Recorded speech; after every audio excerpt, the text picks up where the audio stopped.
నాలుగవ రోజు కూష్మాండ. కు అంటే చిన్నది, ఉష్మం అంటే శక్తి, అండం అంటే బ్రహ్మాండం. విశ్వానికి ఉన్న శక్తిని ఉద్దేశించేది కూష్మాండ అవతారం.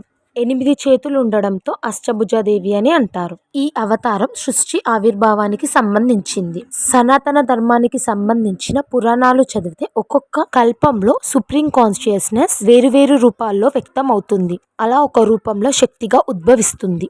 ఆ రూపమే కూష్మాండం. విశ్వంలో ఏమీ లేని సమయంలో ఒక సన్నటి వెలుగు ఉద్భవించి ఒక శ్రీమూర్తి రూపం ఏర్పడింది. ఆవిడ చిరునవ్వు నుంచి విశ్వం ఒక అండ రూపంలో తయారైంది.